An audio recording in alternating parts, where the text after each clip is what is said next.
சத்திய வேதம் பக்தரின் கீதம், சுத்தர்கள் போகும் பாதையின் தீபம், உத்தம மார்க்கம் காட்டும்.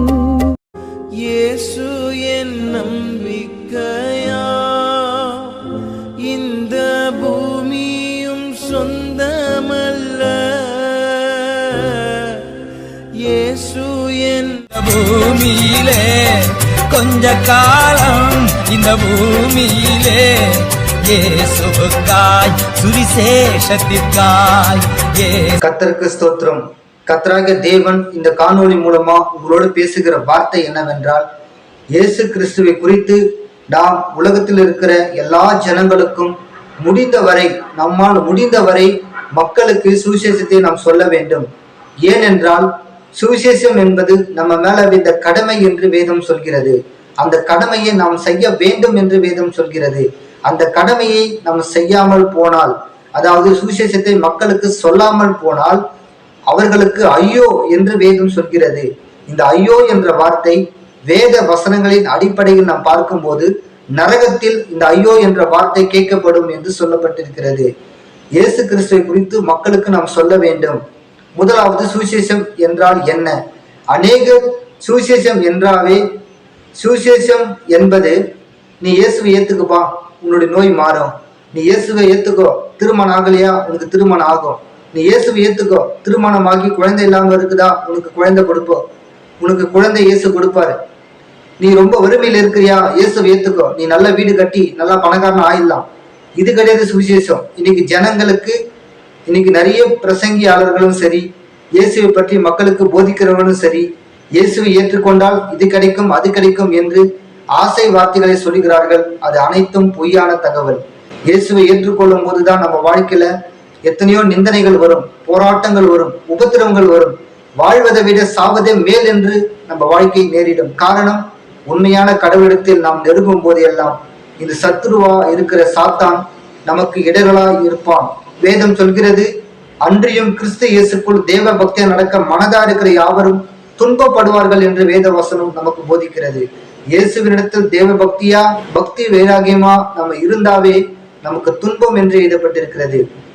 ஆனால் இயேசு கிறிஸ்துவை ஏற்றுக்கொள்ளும் போது நம்ம வாழ்க்கையில எல்லாமே நடக்கும், எல்லாமே கிடைக்கும். வேதம் சொல்கிறது, சிங்கக்குட்டிகள் கூட தாழ்ச்சி அடைந்து பட்டினியா கிடக்கும். கர்த்தரை தேடுகிறவருக்கோ ஒரு நன்மையும் குறைவுபடாது. அவரால் எல்லாம் முடியும். நமக்காக உயிரையே கொடுத்தாரு. நம்ம கேட்கிற காரியங்கள் எல்லாம் அவருக்கு லேசான காரியம். எல்லாமே நம்ம வாழ்க்கையில செய்து முடிச்சுட்டு போயிட்டே இருப்பாரு. ஆனா சுவிசேஷம் என்றால் என்ன என்று ஒரு கேள்வியை நம்ம கேட்கும் போது, அந்த ஆண்டவராக இயேசு கிறிஸ்து என்னுடைய பாவத்திற்காகவும் உன்னுடைய பாவத்திற்காகவும் அந்த பரலோக மேன்மையை விட்டுட்டு இந்த பூலோகத்தில் மனிதனாக நம்மை போல சரீரத்தில் அவர் வந்தார். நமக்காக சிலுவையில் மரித்து 3ஆம் நாள் உயிரோடு எழுந்து பரலோகம் போயிருக்கிறார். அவர் மீண்டும் வருவார். இதுதான் சுவிசேஷம். 1 கொரிந்தியர் அதிகாரம் 9:16 வாசிங்கள் கேட்போம். சுவிசேஷத்தை நான் பிரசங்கித்து வந்தும் மேன்மை பாராட்ட எனக்கு இடமில்லை.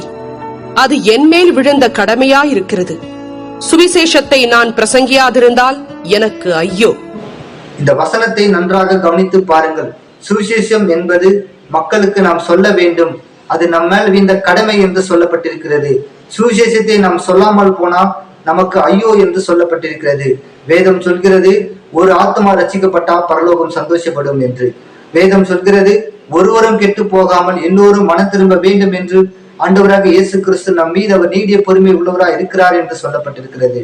எல்லாரும் ரட்சிக்கப்படவும் சத்தியத்தை அறிகிற அறிவை எல்லோரும் அடையவும் அவர் சித்தம் உள்ளவராக இருக்கிறார் என்று வேதம் சொல்கிறது.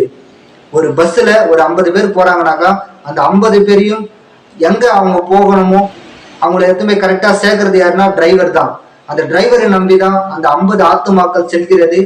அந்த 50 ஆத்துமாக்களும் எங்க போகணுமோ அந்த இடத்துக்கு எடுத்து போய் டிரைவர் சேர்க்கிறார். அதே போலதான் உலகத்தில் இருக்கிற எல்லா மனிதர்களும் பரலோகத்துக்கு வர வேண்டும். அந்த பரலோகத்துக்கு வர வேண்டும் என்றால் ஒரு இரட்சகர் தேவை. அந்த இரட்சகர் தான் இயேசு கிறிஸ்து.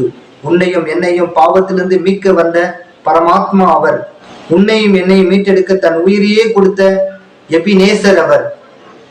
அவர் ஒரு நீதிமான். பாவிகளா இருக்கிற நம்மை மீட்டெடுக்க அவர் நம்மை போல பாவியாகவே மாறிவிட்டார். காரணம், உன் மேல என் மேல அவர் வைத்த அன்பு அதிகம். இயேசுவை குறித்து அநேக ஜனங்கள் இன்னும் அறியாமல் இருக்கிறார்கள். இந்த காணொளியை பாருங்கள். எனக்கு அதை பற்றியே தெரியாதுப்பா. தெரியாது. உங்களை பொறுத்தவரைக்கும் இயேசுனா யாருங்க?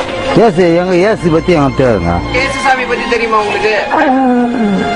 இயேசு என்று கேள்விப்பட்டீங்களா? இயேசுனா யாருன்னு தெரியுமா? தெரியாதுங்க. இயேசு என்று கேள்விப்பட்டீங்களா? யாரும் சொல்றது கிடையாது. இந்த காணொளியை பார்த்தீர்களா? இயேசுவை பற்றி உலகத்துல நிறைய பேருக்கு நமக்கு தெரியும் சொல்லிட்டு நம்ம நினைக்கிறோம். ஆனா இல்லைங்க, இயேசுவை பத்தி எத்தனையோ ஜனங்களுக்கு அவரை பத்தி தெரியல.